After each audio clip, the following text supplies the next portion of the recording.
بسم اللہ الرحمن الرحیم۔ السلام علیکم ناظرین، اسرار ٹی وی یوٹیوب چینل میں ایک بار پھر آپ کو خوش آمدید کہتے ہیں۔ ناظرین، بلا شبہ پیدائش کے بعد بچے کی تربیت میں گھر کے ماحول کا اہم کردار ہوتا ہے، لیکن لڑکپن کی دہلیز عبور کرنے کے بعد تادم مرگ معاشرتی ماحول کے انسانی زندگی پر اچھے یا برے اثرات مرتب ہوتے ہیں، جن کے نتائج بعض اوقات خون سفید ہونے کی صورت میں بھی برآمد ہوتے ہیں۔ یہ پنجاب کے ایک گاؤں کے روایتی متوسط کاشتکار گھرانے کی دردناک کہانی ہے۔ محنت کش محمد شفیع کا مختصر کنبہ 3 بیٹوں محمد اویس، محمد وقاص الحسن، اشفاق الحسن اور ایک بیٹی پر مشتمل تھا۔ والدین کو قدرتی طور پر پہلی اولاد سے زیادہ محبت ہوتی ہے۔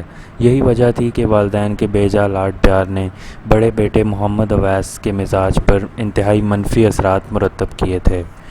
محمد شفیع نے اپنی بساط کے مطابق چاروں بچوں کی تعلیم میں کوئی کسر نہ چھوڑی۔ جب اولاد جوان ہوئی تو دستور زمانہ کے مطابق اس کے روزگار کی فکر ہوئی تو اپنے بڑے بیٹے اویس کو اڈہ غازی آباد میں دکان بنا دی اور کافی بھاگ دوڑ کے بعد چھوٹے بیٹے وقاص الحسن کو ویزا لگوا کر سعودی عرب بھیج دیا۔ سعودی عرب سے آنے والی کمائی سے محمد شفیع کے گھر میں پیسے کی ریل پیل اور خوشحالی آ گئی تو اس نے فوراً لگے ہاتھوں بیٹی کی شادی کر دی۔ ساتھ ہی اویس کو دکان میں مزید سودا سلف ڈلوا دیا، جو اس کی قدرتی کاروباری ذہانت کی بنا پر جلد ہی کامیابی سے چل نکلی۔ اس طرح معقول آمدن کا ایک اور مستقل سلسلہ شروع ہو گیا، لیکن وقت گزرنے کے ساتھ محمد اویس کے مزاج کا ضدی پن تند مزاجی میں تبدیل ہوتا گیا۔ گزرتے ماہ و سال کے ساتھ محمد شفیع اس دار فانی سے کوچ کر گیا۔ محمد وقاص الحسن کو سال کے آغاز میں ہی کرونا وائرس کی وجہ سے وطن واپس لوٹنا پڑا تھا، جس کے بعد وہ بھی بڑے بھائی کے ہمراہ دکان پر بیٹھنا شروع ہو گیا، لیکن اسے کچھ ہی روز میں اندازہ ہو گیا کہ تند مزاجی کی وجہ سے مستقبل میں بھائی اویس کے ساتھ گزارا قطعی ناممکن ہے، لہذا وقاص الحسن نے دل میں علیحدگی کا فیصلہ کر لیا تھا۔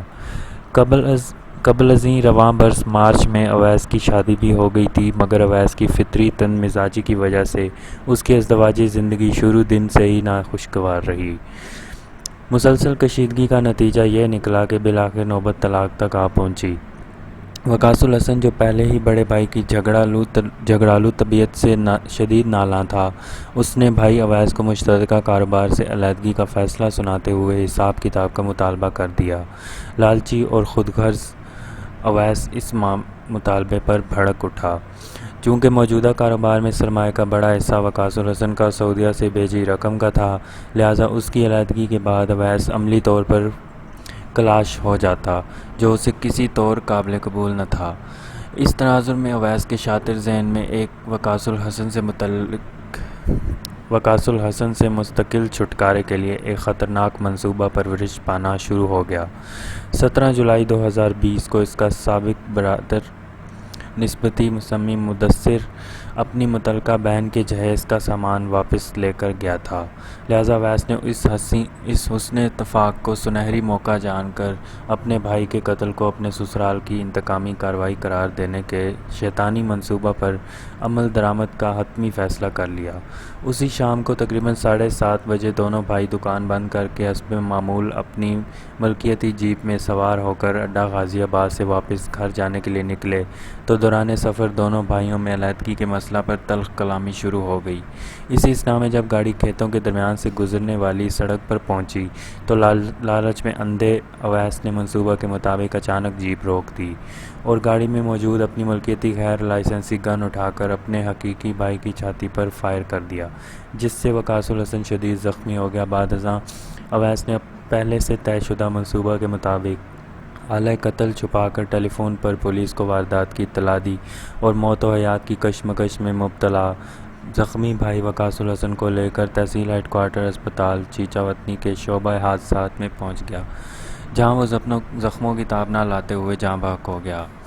واردات کی اطلاع ملتے ہی R P O Sahiwal Tariq Abbas Qureshi اور D P O Sahiwal Amir Taimur Buzdar کی ہدایت پر S D P S D P O Sajid Mahmood Gondal فوری طور پر تھانہ صدر کے S H O Rana Asif Sarwar سمیت جائے وقوع پر پہنچ گئے اور فرانزک ڈپارٹمنٹ کے ہمراہ تمام دستیاب شواہد اکٹھا کیے۔ ادھر اویس نے منصوبہ کے عین مطابق قتل کا الزام اپنے سابقہ برادر مدثر اور اس کے 2 نامعلوم ساتھیوں پر ڈال دیا۔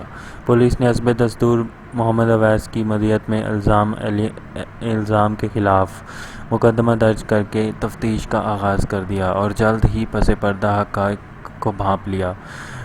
پولیس نے دولت کی خاطر اپنے ہی حقیقی بھائی کے قاتل کو بے نقاب کرکے پس زندان ڈال دیا۔ بعد ازاں ایک موقع پر ایکس پہ سے گفتگو کرتے ہوئے سفاک قاتل نے اپنے وحشیانہ عمل پر شرمندگی کا اظہار کرتے ہوئے اپنے اہل خانہ سے معافی کا طلبگار ہوا۔ یہ تھی ہماری آج کی کہانی۔ اس طرح کی مزید کہانی سننے کے لیے ہمارے یوٹیوب چینل کو سبسکرائب کریں، بیل آئیکن کو پریس کریں، اس ویڈیو کو لائک اور شیئر کریں۔ کسی نئی کہانی کے ساتھ آپ سے اگلی ویڈیو میں ملتے ہیں۔ اللہ حافظ۔